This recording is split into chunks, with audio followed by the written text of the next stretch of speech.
Fala pessoal, saudações metabólicas! Aqui é o Dr. Guilherme Marquezini. Vamos para mais um vídeo no melhor canal sobre a reversão do diabetes tipo 2 da internet do Brasil. Vamos lá? Hoje eu quero falar sobre um erro super importante, na minha visão, que dificulta o trabalho do diabético em alcançar excelentes resultados. Você precisa saber qual é. Vamos lá? Depois da vinheta. Muito bem!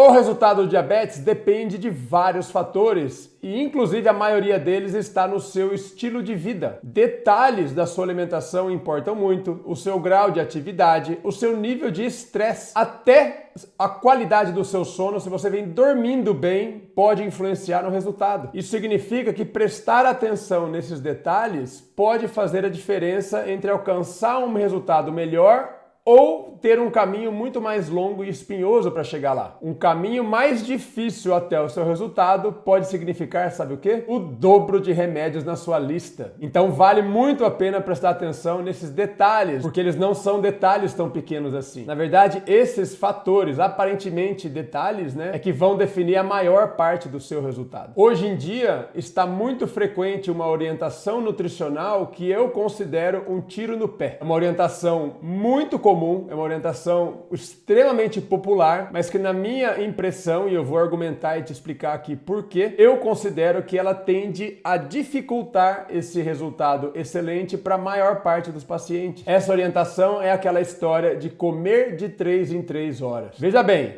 antes de reclamar, antes de começar a acelerar os pensamentos, vamos entender um negócio aqui. A alimentação é uma parte fundamental no controle do diabetes. No fundo, o diabetes nada mais é do que um defeito justamente no processamento dessas refeições. Na maior parte das vezes, o diabético leva mais tempo para terminar a digestão, e quando eu falo digestão, vai além da parte intestinal, tá certo? Lembra que você tem o processo de digestão, a absorção para dentro do seu sangue, traz nutrientes para o seu sangue, e depois vem a parte metabólica, que é o processamento desse combustível até chegar dentro de um estoque, de um tanque. Depois de tudo dentro do tanque, você pode falar que a digestão terminou. O diabético tem muita dificuldade nessa reta final. A parte que traz o alimento para dentro do sangue funciona muito bem. Essa é a parte digestiva da história. Na parte metabólica, o diabético tem dificuldade. Dura mais o processo. Ele tende a ter picos maiores dos níveis de glicose após uma refeição que demoram mais tempo para cair.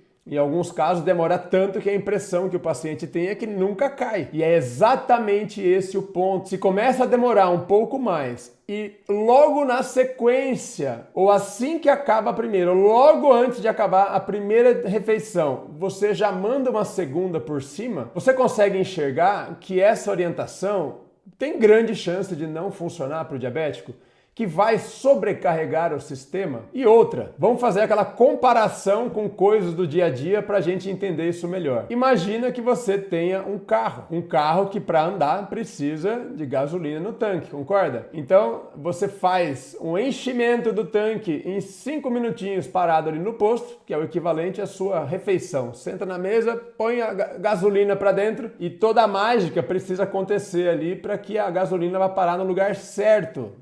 Perfeito? Então o que acontece com o carro é que para encher é rapidão. 5 minutos, 50 litros, tá fácil. Agora, imagina se você quisesse amanhã já parar no posto para encher o tanque tudo de novo. Muito antes da hora e muito antes, principalmente, de você ter gasto qualquer coisa. Então essa orientação de comer de 3 em 3 horas, eu não gosto dela simplesmente porque ela não dá chance de que a gente esvazie. É como se o objetivo fosse manter o tanque cheio. Tanque cheio é a principal característica que marca o metabolismo do diabético. É exatamente dessa situação de tanque cheio que o diabético precisa fugir. E com essa orientação a gente oficializa que esse passa a ser o nosso objetivo não faz nem muito sentido pensar nisso. Eu entendo de onde vem essa história e eu quero que você compreenda também. A orientação nutricional do diabético nasceu com uma preocupação principal e outra que veio logo na sequência. Não tinha nada a ver com diabetes, inclusive. A orientação nutricional da maioria de nós, inclusive, não só do diabético, nasceu lá na década de 70 aqui no Brasil, década de 80, com aquele pavor que a gente tinha sobre as gorduras, especialmente aquelas de origem animal,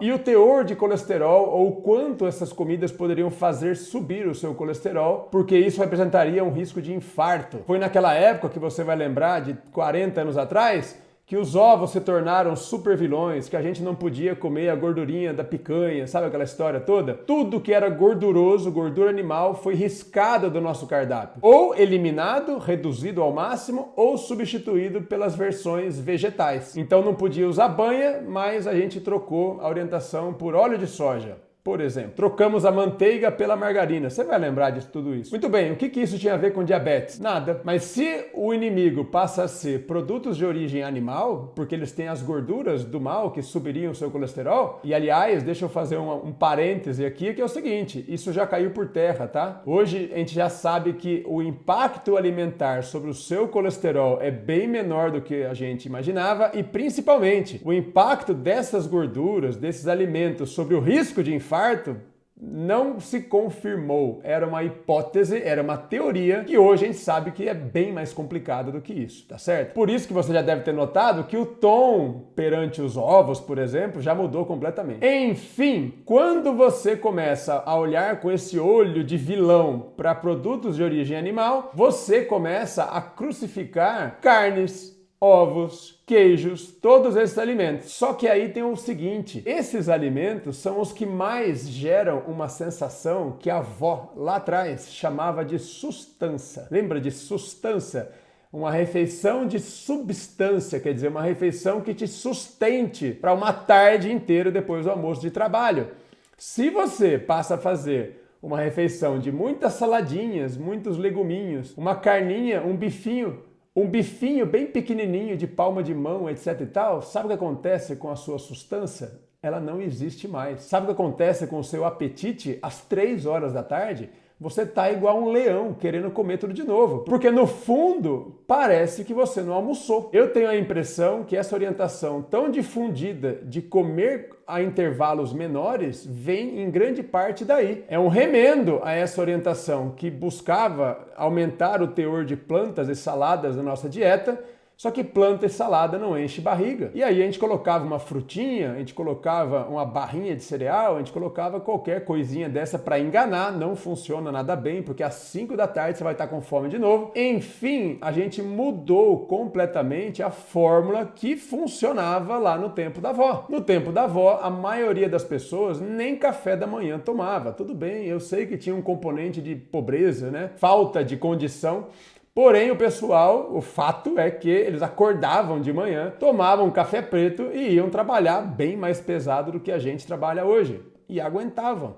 Almoçavam às 11 da manhã e passavam a tarde inteira trabalhando mais pesado ainda. E aguentavam. Se a gente tentar fazer isso com salada, macarrão, grão integral, a tendência é que dê muita fraqueza. Isso tende a não funcionar. Principalmente para aqueles que têm alguma atividade mais intensa na rotina. Pode ser trabalho, pode ser treino. Você não vai conseguir desempenho físico no seu treino comendo alfacinho com tomate na hora do almoço. Vamos combinar. A consequência disso, como eu já disse, é que como você tem o almoço meio-dia, lanchinho às 3, lanchinho às 5, para jantar às 8, você não dá chance de esvaziar o seu tanque. A sua rotina passa a ser de encher o tanque, encher de novo, encher mais um pouquinho e aí transborda para o sangue. E isso agrava, isso dificulta, isso chama mais remédios para o tratamento do diabético. Sem falar que a teoria é que você consuma só um pouquinho, que você seja muito moderado. Se você der uma mordidinha a mais em cada refeição dessa, sabe o que acontece com o seu peso? Adivinha? Vira uma facilidade enorme para que você ganhe mais peso, que é outra característica do diabético típico. Ou está francamente acima do peso, ou está com excesso de peso em locais errados, tipo a barriga. Certamente,